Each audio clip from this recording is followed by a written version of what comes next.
যারা শুনছেন আমাদের আজকের অনুষ্ঠানে কিছু অভিভাবক আছেন, আপনাদেরকে স্বাগত জানাই।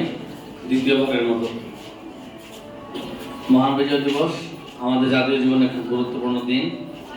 আমরা আমাদের শিক্ষা মন্ত্রণালয় নির্ধারিত, সরকার নির্দেশিত যে সকল প্রোগ্রামের বাধ্যবাধকতা রয়েছে তারও বাইরে আমরা আমাদের মনের মাধুরী মিশিয়ে আমাদের সীমিত সামর্থ্য, সীমিত যোগ্যতা দিয়ে আজকের এই দিনটিকে সকাল 9টা থেকে আমরা এখন পর্যন্ত যথাযথভাবে উদযাপনের চেষ্টায় লিপ্ত রয়েছি, রত রয়েছি। আমাদের আয়োজনের ত্রুটি যদি থাকতে পারে, নিশ্চয়ই আছে অনেক ত্রুটি, আমার চোখে ধরা পড়ছে। তারপরেও আমাদের আন্তরিকতা, নিখাত ভালোবাসা আর আমাদের জাতির শ্রেষ্ঠ সন্তানদের প্রতি আমাদের অযুত নিযুত ভালোবাসাবাসী, আমরা তাদের যে আত্মত্যাগ, তাদের যে সুপ্রিম স্যাক্রিফাইস তারা এই জাতি রাষ্ট্রের জন্য করে গেল, তাদের বিধি হাত কামনা করি। তাদের শোক সন্তপ্ত পরিবারের অনেক পরিবার আছে, বীর মুক্তিযোদ্ধার সন্তানরা আজও তাদের বাবা বা মায়ের স্মৃতিকে খুঁজে বেড়ায়। অনেক মাও জীবিত আছেন, আমাদের জানার মধ্যে অনেক মাও জীবিত আছেন, কোনো কিশোর মুক্তিযোদ্ধার মা।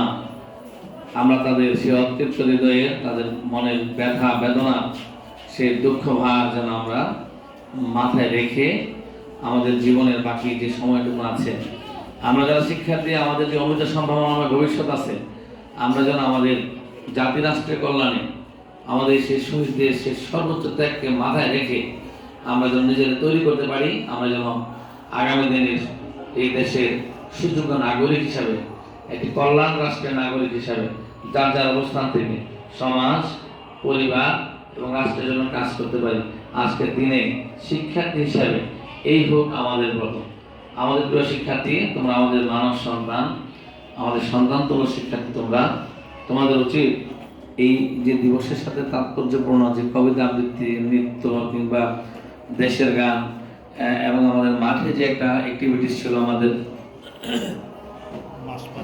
আমরা যে প্যারেড করলাম বা আমরা একটা দেশের গানের সাথে সাথে নৃত্যের তালে তালে একটা ডিসপ্লে করলাম, এগুলো হচ্ছে বছরে এক দুইবার এরকম জাতীয় দিবসে এই সকল প্রোগ্রাম করে নিজেকে তৈরি করা, নিজেকে তৈরি করা এবং আমার অতীত ঐতিহ্য, আমার হেরিডিটি, আমার যে কালচার বা সংস্কৃতি, এইগুলোকে আমার হৃদয়ে ধারণ করা, রিশেপ করা। আমরা যদি এগুলো বারবার অ্যাক্টিভিটিগুলো করি, তাহলে আমাদের মাথা এবং মননে এটা প্রবেশ করবে। এবং আমাদের সাথে আরো জিনিস, এই যে ছোট বাচ্চা না, এই যে ছোট বাচ্চাগুলো যারা এগুলো বুঝছে না, কিন্তু ও আসছে প্রোগ্রামে, ও একদিন তার ভবিষ্যতে যখন সে বড় হবে, তখন সে মনে করবে যে একটা সময় স্কুলে যেতাম, আমার আম্মুর সাথে যেতাম বা আপুর সাথে যেতাম, ওই স্কুলের প্রোগ্রাম হতো, নিশ্চয়ই এটা দেশ বা জাতির জন্য কল্যাণকর। এটা তার মনে বা মাথায় প্রথিত হবে, তার মাথায় গ্রথিত হবে, দেশকে ভালোবাসা শিখবে। আজকের এই যে প্রোগ্রাম, এই প্রোগ্রামের সাথে আমরা আরো গভীর শোক এবং শ্রদ্ধার সাথে স্মরণ করি আমাদের এই স্বাধীনতোত্তর অর্ধ শতাধিক কাল পেরিয়ে যায় স্বাধীন ভূখণ্ড বাংলাদেশ রাষ্ট্রের প্রতীকী আক্ষরিক অর্থে স্বাধীনতা 16 ডিসেম্বর 1971 সালে অর্জিত হলেও যুগে যুগে শাসক গোষ্ঠীর কোনো অংশে নির্যাতন, নিপীড়ন, মানুষের মনের ভাষা বুঝতে না পারা কিংবা আমার বা আমাদের অধিকারকে স্বীকৃতি না দেয়া, এরকম ধারাবাহিকতায় সর্বশেষ যেটা ঘটলো গত 5 আগস্ট 2024, আমরা আমাদের যে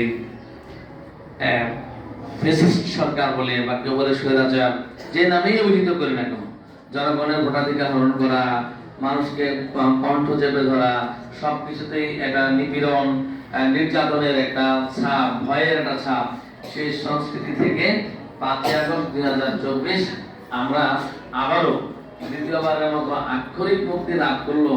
আমাদের মনোজগতে সেটা পরিবর্তন ঘটেছে কিনা সেটা ভাববার বিষয়।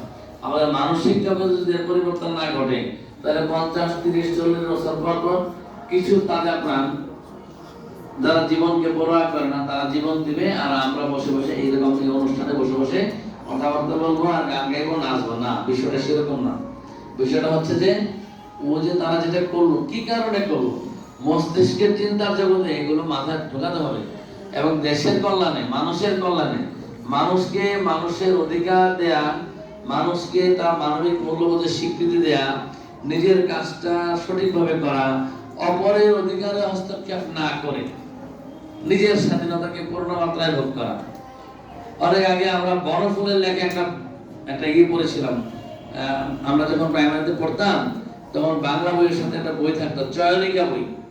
তোমরা জানো না, আমাদের যারা বলতে পারো, এই চয়নিকা বই একটা কথা পড়েছিলাম, তখন তো আর বুঝতাম না।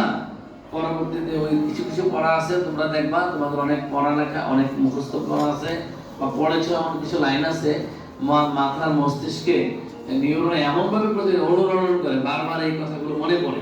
যেমন একটা লাইন ছিল যে স্বাধীনতা কি, বলার লোকে বলতে লেখা। কথা হচ্ছে এরকম, বলছে যে স্বাধীনতা হচ্ছে, একজন বলতেছে আমার যা ইচ্ছা তাই করা, আরেকজন বলতেছে আমার ইচ্ছা আমি যা করবো, যেমনি মন চাই এমনি করবো। কিন্তু তাদের এক ভাই তখন বললো যে না, চলো আমরা স্বাধীনতাকে এইভাবে দেখি, অপরের অধিকারে হস্তক্ষেপ না করে। বলতে হবে কি বলছি, নিজের স্বাধীনতা পূর্ণ মাত্রায় ভোগ করা। ব্যাখ্যাটা কি? আমার ভালো লাগতেছে, গান শুনতে মন চায়, আমি সাথে নাচানাচি করবো, লাফালাফি করবো, তারপরে কি যেন বলে এগুলোকে সাউন্ড হইচই করবো, এটা আমার আনন্দ। ঠিক আছে, ভালো, আমি করবো। কিন্তু আমার মাথায় রাখতে হবে পাশের আশপাশের যে বাসাগুলো আছে, সে বাসা বাড়িগুলোতে অসুস্থ রোগী আছে, ওরা আমি জানি। আমাকে মাথায় রাখতে হবে আমার এই নর্তন কর্তন তার কি কারণ হতে পারে। সে অসুস্থ রোগী কি হইতে পারে, খুব ভালো লাগবে, এটা কথা বলে না, তার কি লাগবে? তাহলে ওই সময়ে আমার অধিকার আমি ভোগ করবো, আমার নাচ গানও করতে হবে, আবার তার অধিকারের প্রতি রাখতে হবে। তাহলে কি করবো, ভলিউম কি করবো, নাচ গানের মাত্রাটাও কি রাখবো। কথা বলে 2 ঘন্টা করবো, কয় ঘন্টা বা 8 ঘন্টা, 1 ঘন্টা। এইটার নাম হচ্ছে স্বাধীনতা। এইটা আমরা বুঝি না। আমাদের যে বাংলা ভাষাভাষী জনগোষ্ঠী আমাদেরকে বাংলাদেশি বলে, বাঙালি বলে। বাঙালির বড় সমস্যা হচ্ছে আমরা এইটা ভুলে যাই। এইটা ভুলে যাওয়ার কারণে বারবার আমাদেরকে মূল্য দিতে হয়। হয় আমি মরি, নাইলে আমার ভাই মরে, হয় আমার ভাই মরে, নয়তো আমার বাপ মরে, বাপ মরে নাই তো চাচা মরে। এইভাবে আমাদের এই জাতি রাষ্ট্রের আজকে 53 বলে আর 55 বছর দ্বার প্রান্তে আমরা এসে দাঁড়িয়েছি। আমরা যেদিন মানুষের অধিকারের প্রতি সম্মান জানানো শিখবো, অপরের মতামতের প্রতি শ্রদ্ধা জানাবো।